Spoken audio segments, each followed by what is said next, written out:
Life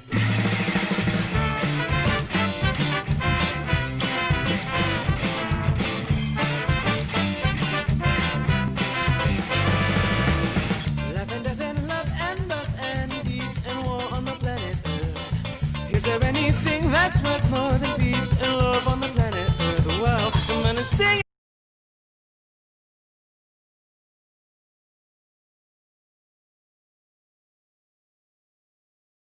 Check. There we go. Now you can hear me.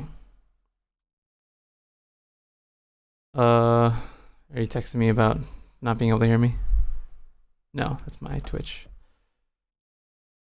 What is going on? I am back home. Was on the verge of a nap like half an hour ago, but I was like, I would like to do the stream. I wasn't able to stream yesterday. And you know, I don't have a ton to say, ton planned today, but I wanted to get that second stream in this week, so I was like, okay, I'll do it Friday. Recoup some on the weekend. And then, you know, try to shoot for the regular 3:45 Monday and Thursday time next week.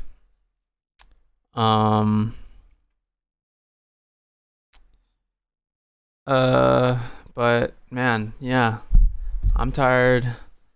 You know, a couple weeks of, you know, being out and about and waking up early and moving stuff around and using my noodle for things other than what I've been doing at home. But yeah, it's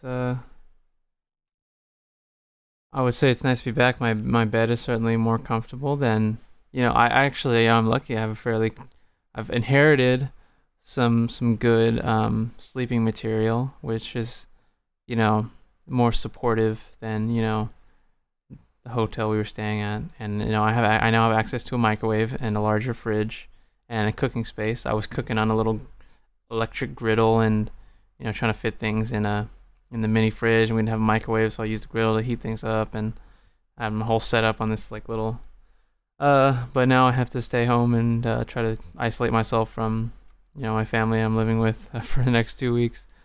Hopefully I don't think you guys can hear the fan in the background, but I don't know. But yeah, it's it'll be nice to get some rest the next couple days before I get back into it. So today, I just want to, you know, it's kind of a blessing and a curse to sort of be away from everything and not really be, you know, too current with things that are going on, kind of a little bit isolated. You know, I'm busy working on your stuff and don't have time to keep up with the day-to-day. That's not necessarily a bad thing. It'd be good to have just some time to deal with things in your immediate. So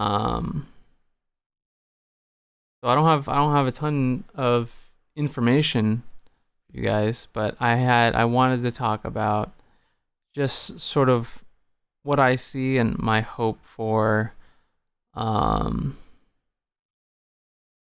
where we might be on the other side of the current moment, I guess, is, you know, about as simple as it can be summarized. You know, what is what positive things are possible. But ahead of that, you know, if you're watching on YouTube, you saw my description, and I don't know if any of people who watch my streams are aware of the passing of Michael Brooks. I've mentioned his show on here, I think, at least once. But Michael was sort of this political commentator, budding writer. Um, Passed away beginning of this week, at the age of 37. And his perspective and his show is just is something that I would look to very often. He was sort of a unique voice in this sort of, emerging sort of lefty media commentary space, I guess, online. And some of the critical sort of philosophical tenets, I guess, of his worldview, I've tried to embrace. He was very, for one, I mean, his show is able to attract like a great wealth of thinkers and these, I don't know, these great intellectuals, writers, journalists, organizers. I've mentioned Cornel West on here, who Michael was a big fan of, and I believe that's how I was introduced to Cornel West. But he was always talking about like the two things that I would, the big takeaways for me, or I guess three, that are sort of like what many might say, or just sort of like key to like what made him unique, is one, his focus on strategy, which, as I've been talking on my stream, I try to highlight, what are the circumstances, what are our goals, and how do we accomplish these things? We could talk a lot about our morality and our ideology and things that are very abstract and more maybe philosophical, more academic. But how is it that we can affect change in this world? What are the means we have to do that? And what does this event or these people, what does that,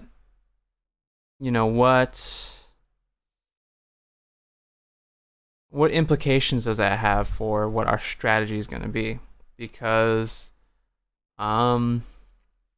we can't just be reactive. And his show and other individuals and other groups and platforms like that, been talking about the upsides and downsides of social media, and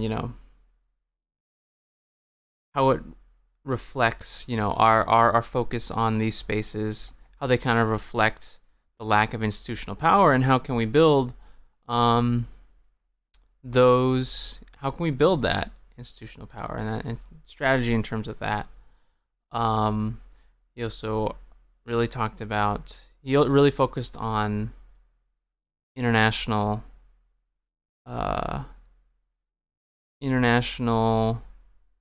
aspects of our shared struggle across borders. Focused a lot on Latin America, Brazil in particular. He's a big fan of Lula da Silva, the formerly imprisoned former president. Talking about, introduced me to leaders of post-colonial Africa, and this sort of like the determination of African states following colonial rule, and some of the valuable ideas and movements that came out of that, and just really having a really like impressive like breadth of knowledge about all these different people, all these different movements, all these different histories globally, not just, I mainly talk about the US because that's what I have, the most perspective on. That's kind of the audience I expect to speak to, even though really again, when I do these streams, it's mostly for my own reflection and to give myself a sort of timeline to work with. But his show, and it was, again, and himself, really, really, really did not have that tunnel vision. Part of the strategy, understanding that if we're talking about capital and ruling class kind of, that dynamic, those powers transcend borders. These companies don't, they have these companies, IMF, World Bank, and things like these sort of connected forces. They are a global, it's a global dynamic, and it affects different communities and different countries in different ways based on what these forces, these capitalistic forces, get from these different populations.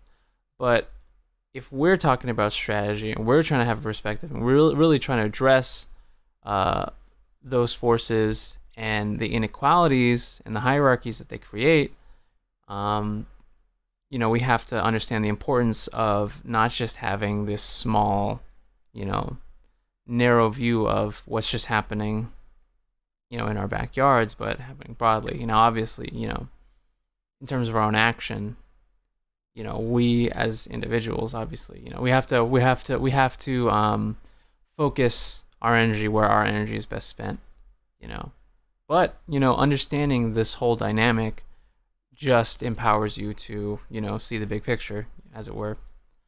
And the other thing that many would point out, and for me it wasn't necessarily when I listen to it, it's not the biggest draw, but as I reflect, with his passing, on, he had this sense of like emphasizing humanity and trying to reclaim a certain sense of spirituality where, religion is often that's sort of given to conservatives, given to the right wing. And I have my own opinions on, religious institutions and religion in general. But a certain, it's the sense of spirituality. And for me personally, I grew up in the same way that, like a lot of Americans, and not just of like, white, like European descended Americans. I mean, lots of different ethnic groups in America, they have a relationship with Christianity. And in the same way that someone is like a vaguely Christian, I grew up, I was like vaguely Buddhist.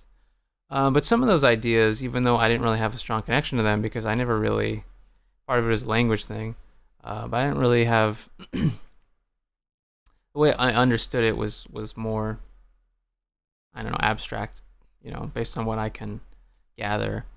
But the idea of a connection between all things, your own separation from the world around you and the greater universe around you being, just an artifact of your own limited nature as, what you can perceive as a human being, but understanding that there is a deep connection between yourself and, the world and the universe around you.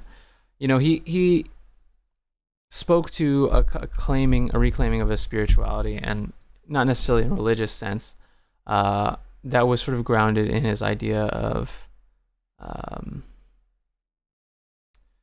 our shared humanity. And that's, that kind of thing is very central to my own ideas and philosophy and politics.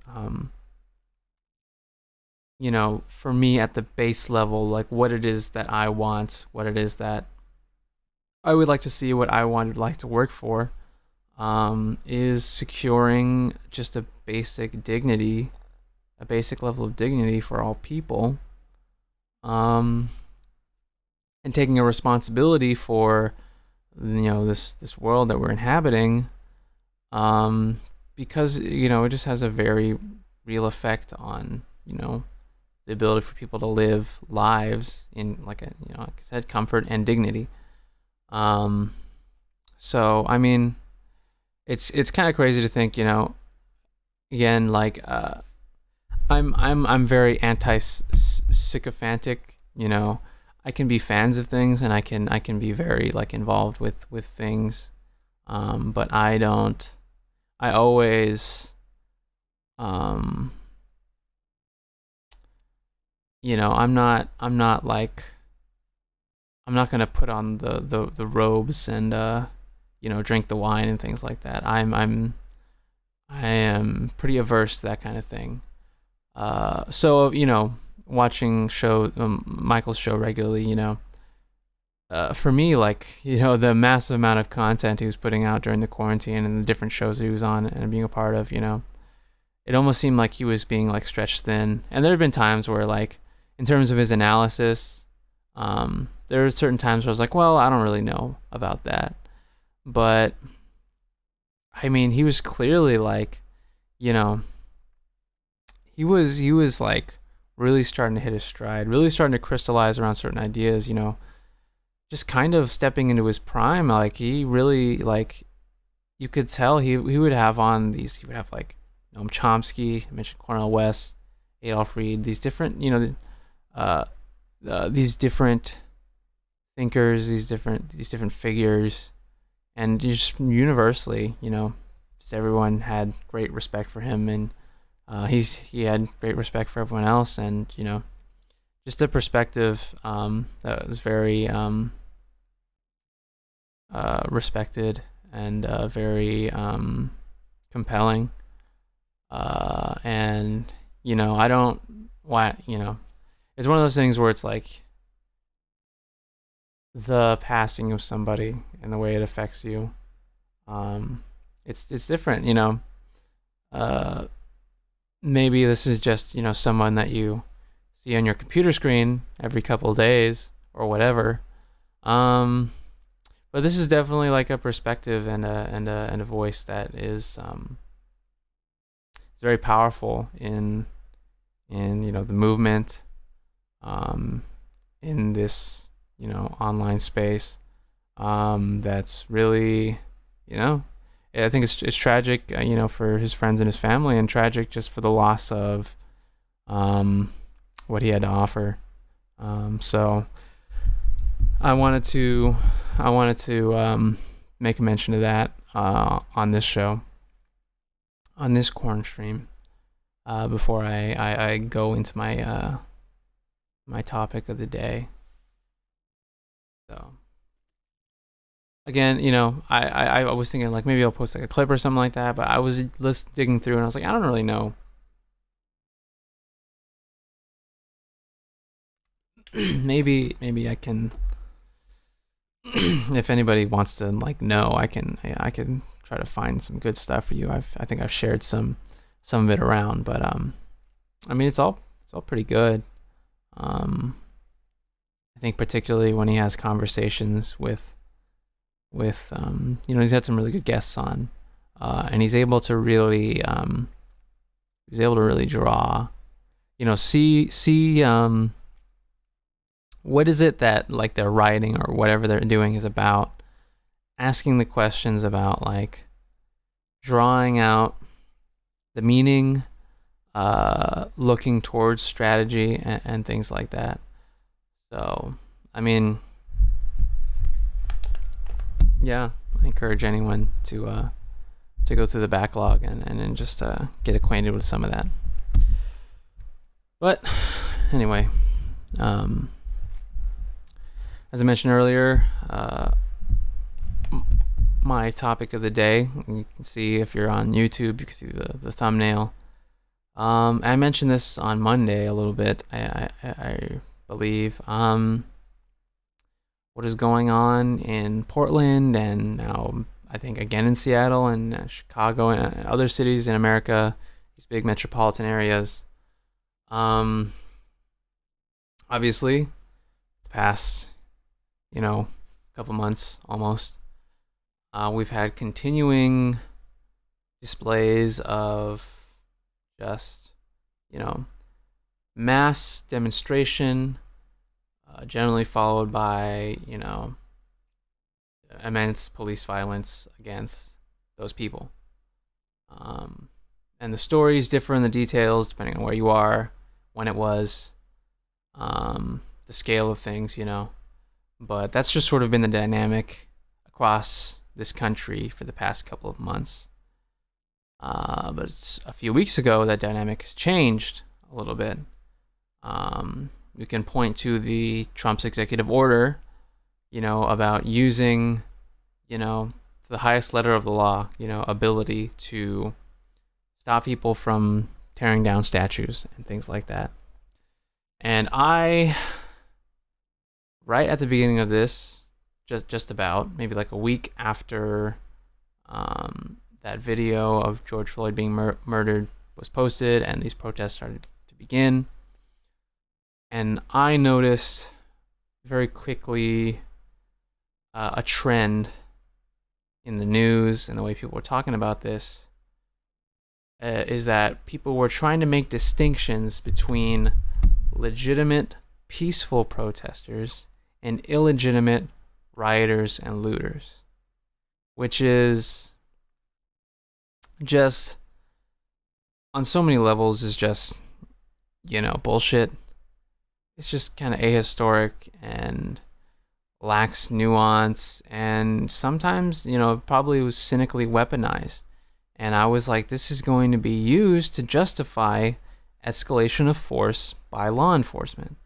And what do you know? The police are coming out, they're beating people, tear gassing people, they called the military in, and now they're continuing to send in federal agents to these cities to beat and tear gas people and so on, under basically very similar pretenses, although it's a little different. Now the dynamic is a little more complicated, because the same mayors who, let their police departments go crazy on their citizens, now that it's Trump sending in, CBP and ICE and stuff like that, now they're like, oh, we don't want those guys here, even though they're just working hand in hand with local police, essentially, except with even less accountability.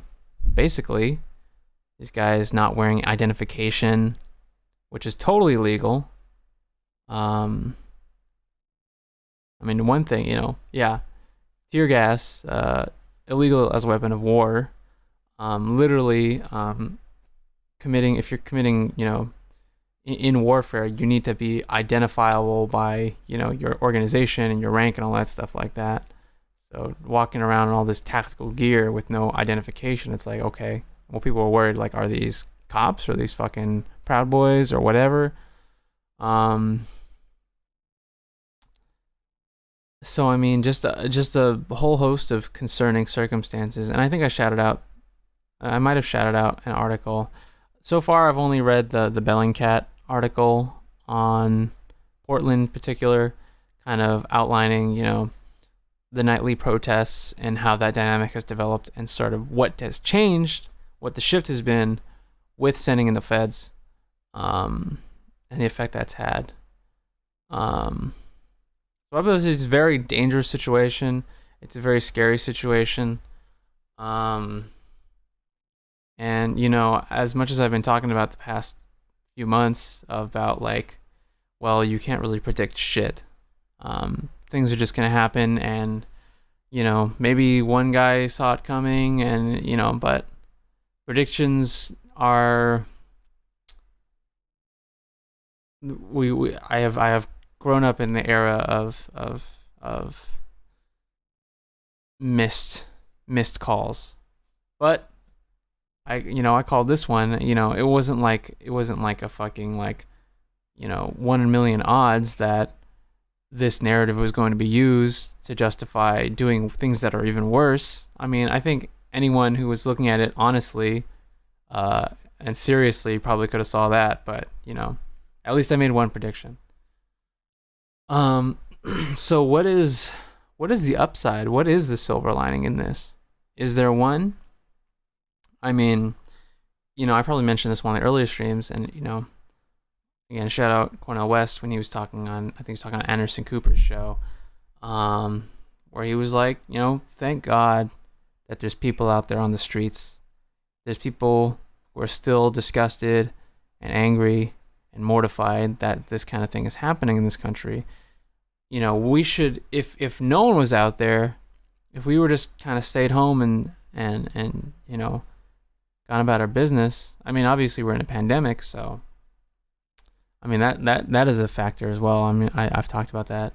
But it would be so much worse if people weren't out there. And that really is, in a sick way, Trump and his election presented an opportunity for this country. An obvious example, Bernie Sanders did much better this go around than last time. Although, he was still thwarted by, the coalescing of the sort of centrist Democratic establishment. But, Trump's election did help to sort of invigorate a sort of legitimate opposition to the status quo, because even though Trump was seen as this big upset, which is what motivated some people, I think, to get more involved, the truth of the matter is that he is just an extension of the same thing. So, you have people who are really looking at the circumstances in this country, analyzing everything and being like, well, we had Bush, we had Obama, and then we had Trump. Some people see this as zigzag this and that way. Some people see it as a straight fucking line. But his election, because he has an, extreme demeanor, did invigorate people to become more involved in the world that they live in. And in a similar way, this pandemic has highlighted so many different issues with the way our society is structured.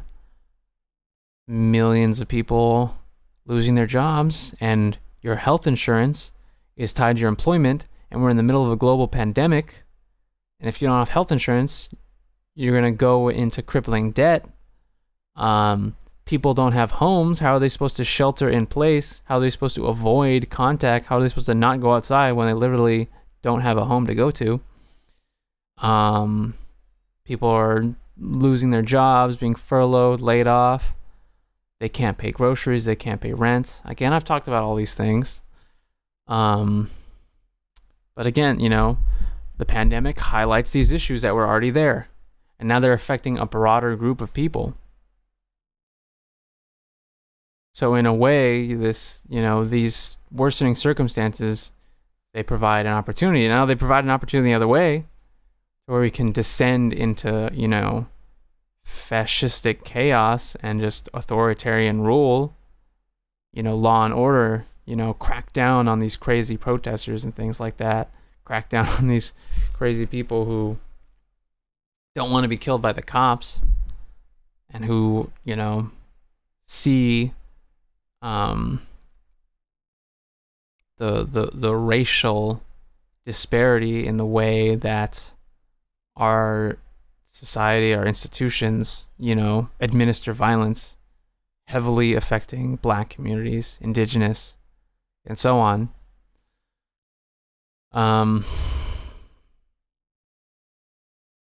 And now what the new opportunity is that, people get antsy staying home, and here they have this outlet. They can go out and join a protest, and it's this righteous thing. Now they're going out, and your fucking mom and your grandma and old ass veterans, the Navy guy in Portland, they're going out, they're getting tear gassed, they're getting beat down, and now they have some skin in the game. They bled for the cause. And these people who are otherwise very moderate, they're becoming radicalized by their interactions with the police, because they're getting beat down too. And they're seeing it happen in their neighborhoods. They're seeing law enforcement terrorize their neighborhoods. And in a sick way, this is a strange opportunity for people to be educated firsthand about what it is these institutions are actually built for. Why, we have lots of like homeless veterans and people with mental illnesses, and that's decades of policy creating that. Tens of thousands, hundreds of thousands of people who just left behind by society. And we apparently don't have the resources for them, but we have infinite resources for beating and gassing civilians. It's like these guys don't fucking run out of tear gas. It's looking like the fucking 4th of July every night.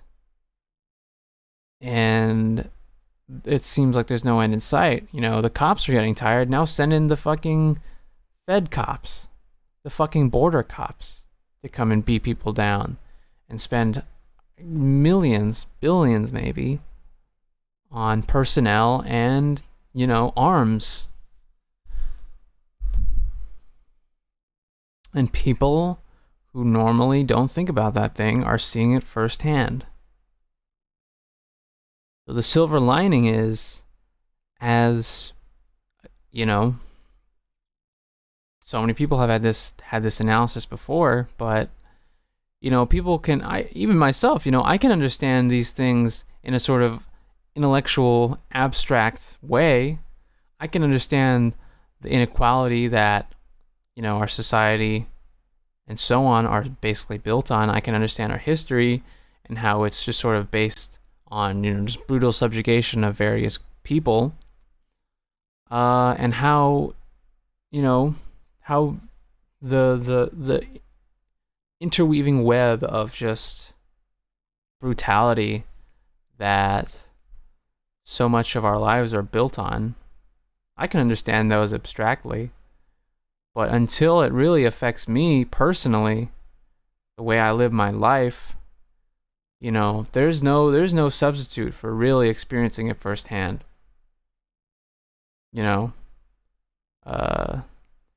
Education in the streets. Learn from the school of hard knocks, from a fucking baton to your knees, or a fucking rubber bullet to your skull.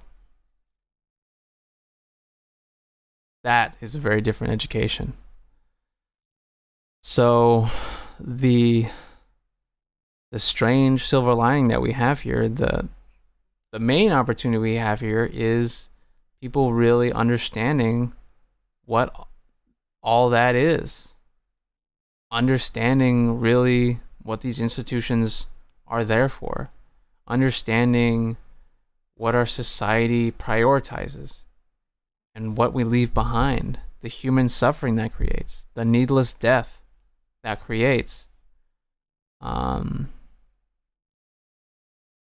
then obviously, there needs to be an and then what?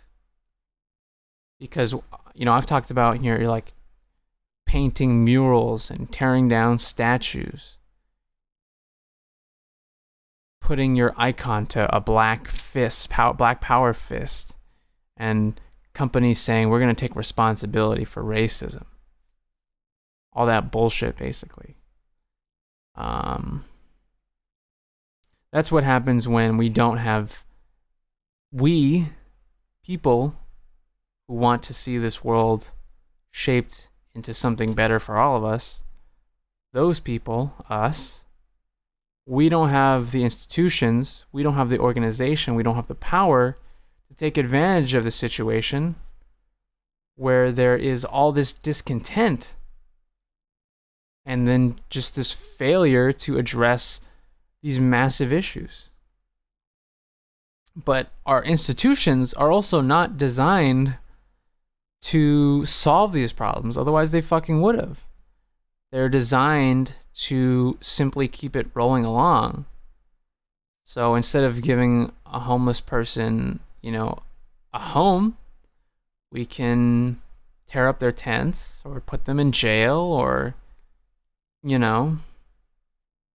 it's all about maintaining authority and subjugation of people. That's what we can do. We have so much money for weapons of war, but very little for any kind of domestic aid or infrastructure that would just benefit the mass of people. So, I mean, it just leaves this hole, this vacuum where nobody can meaningfully address this. Now, obviously, our institution, as they are, our government, they have a lot of firepower to address these things. And the horrifying, prospect is if they're just gonna be like, okay, fuck it. We can't contain these people. We have nothing to offer them.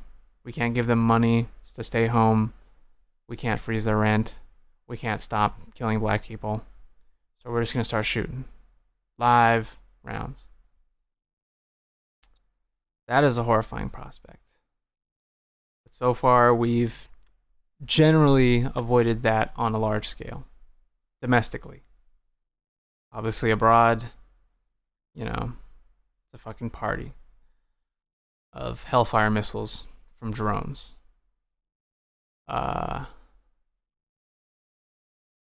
So how do we create an opportunity for ourselves? Well, yeah, there's fucking elections going on, sure. But you're talking about decades-long projects. Not that we can't plant seeds here and there, not that we shouldn't have, a couple more DSA members in state Congress,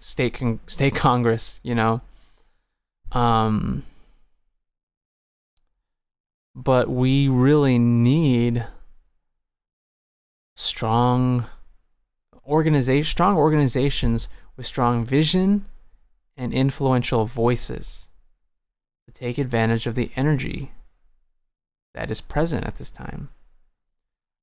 I don't know how we can create that with media like Michael Brooks and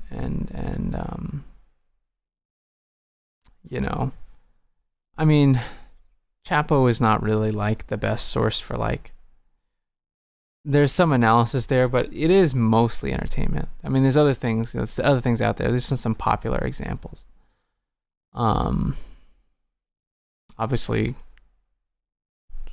journalistic stuff and, the literature, massive amounts of literature. That is one thing that will inspire individuals and educate individuals. But how do we get all these people out there on the streets willing to take a baton to the knee, rubber bullet to the eye, pepper spray to the face, tear gas in their lungs against these fully armored riot cops? And they're in a fucking t-shirt and they got a cardboard sign. That's conviction. That is some grace under pressure shit. That is,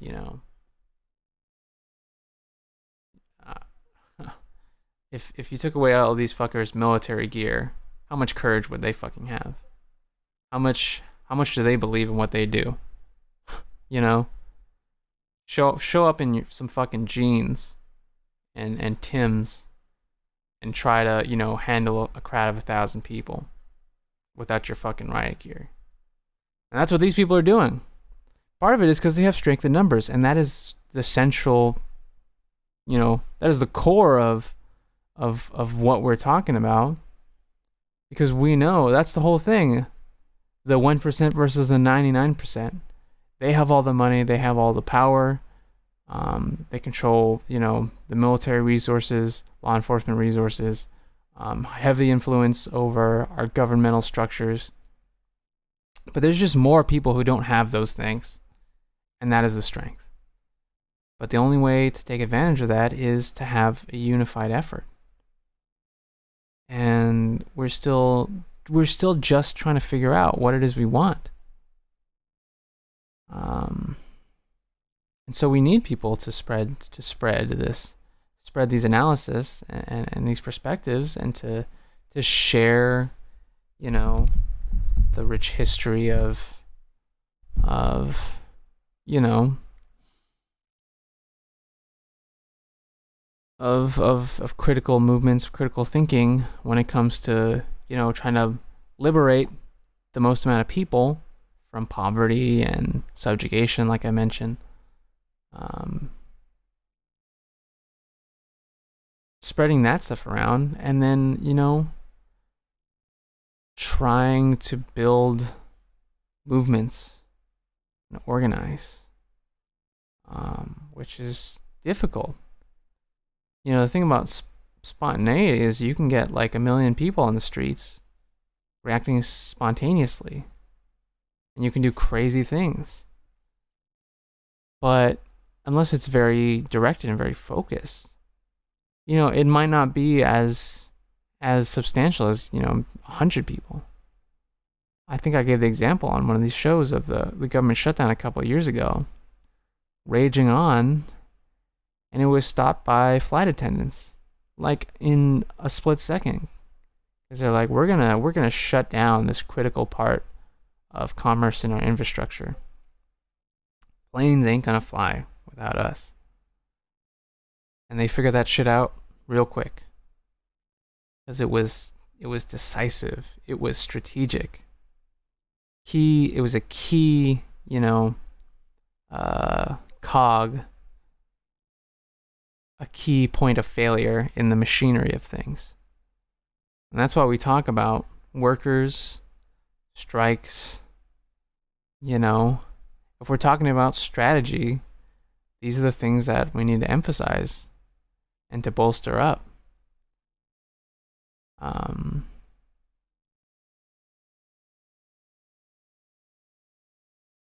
So, I mean, I don't know. Again, all I can really offer is to just to tell people to try and see through the bullshit of just engaging as a consumer. Do I buy this or that? Am I gonna retweet something about canceling somebody? Oh, that's been a big conversation. I mean, whatever. Just engaging with society, just as you are expected and as desired as a consumer, not really engaging on a deeper level, having agency and autonomy as a person on this earth who's affected by all these things. And just you can only participate in these preordained ways. Don't go on strike. Don't occupy these areas. Don't participate in direct action. Don't try to create alternatives to, standard capitalistic structures. Do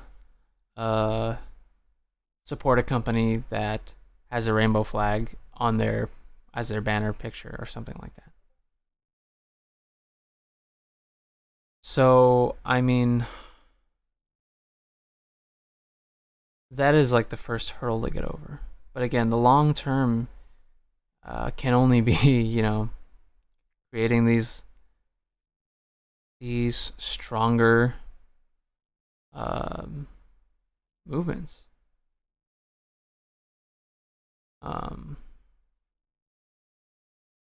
Like, if water is coming out of a hose, someone's trying to spray you with water coming out of a hose, you can probably avoid it. You just run 20 feet one way until they run out of it. But if it's fucking raining, it's pouring, it's harder to avoid getting wet.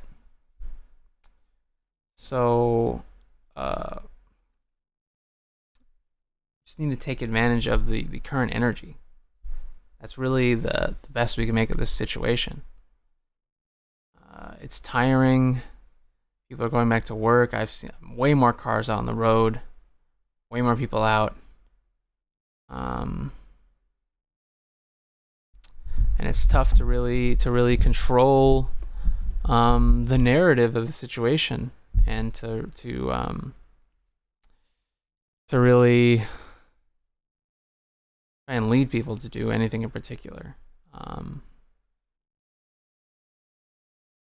But now, when people's actual conditions have changed, that is when we have the opportunity to motivate people to take actions they might not normally take, like going out in the streets and getting beat up by cops.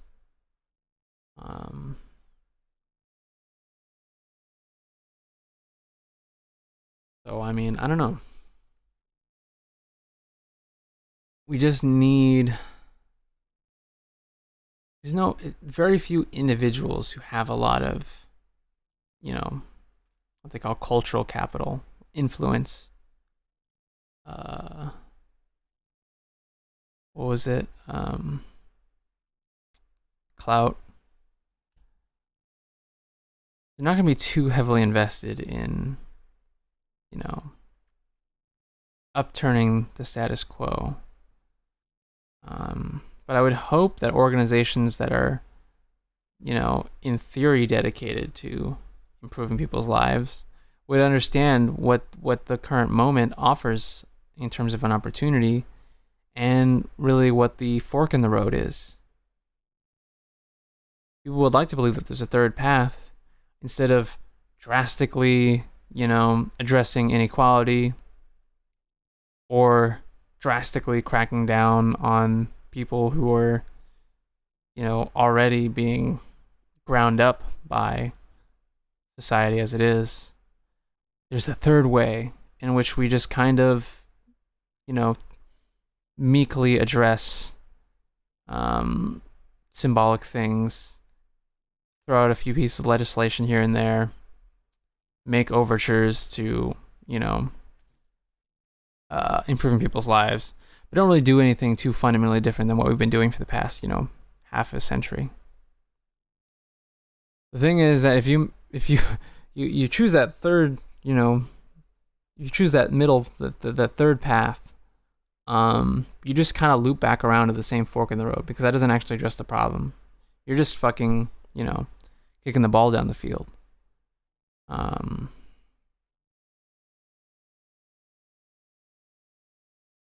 So, I mean, I don't know. I mean, we're probably going to elect fucking Joe Biden, and he's going to be worse than Obama was. He might be pulled to do some good things for people, but unless we find a way to cement those, then they'll just be upturned by the fucking next maniac that the Republicans elect. And the Democrats will just run like RoboCop or something, and say that this is the most progressive platform that the Democratic Party has ever had.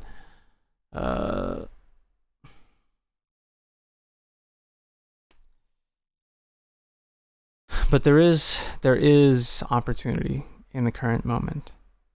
Not that it's fucking guaranteed to go good, but it's not all gloom and doom. It's not all hopeless. It's entirely dependent on what people do, what happens. I mean, maybe other shit now. You can't. I mean, I say you can't create a pandemic, but you sure can fuck up the handling of, viral infections to the point where you might as well have created a pandemic. And yes, we can create climate catastrophe just as well. But it's harder to predict these things happening. Although, obviously, by failing to address the sources of these issues, failing to address, structures in which, maybe if it was easy for people to get healthcare, and maybe if it was easy for the government to provide for people to, avoid gathering in mass groups, we would deal with pandemics better. But in terms of being on this day, this is going to happen. Okay. It's harder to predict those kind of things. So maybe we'll get another curveball thrown at us. But this is sort of the hand we're dealt currently. And these are sort of the options we have, just incredibly broadly speaking. I would love to point to, which I've tried to, I love to point to specific things that people are doing, and specific things that people can participate in that would bring us closer to, a more humane solution for these issues. But again, I haven't had time to really put something together for you guys today. But I do at least want to put that idea out there that, there is something for us that doesn't end in, just just a devastating, just, brutal outcome. But I think that's about, my capacity for that today. Again, I want to try to continue Mondays and Thursdays, 3:45 p.m. Pacific Standard Time. It might be pretty light for the next couple of weeks. I've had some things that I've been able to work on the past few weeks. But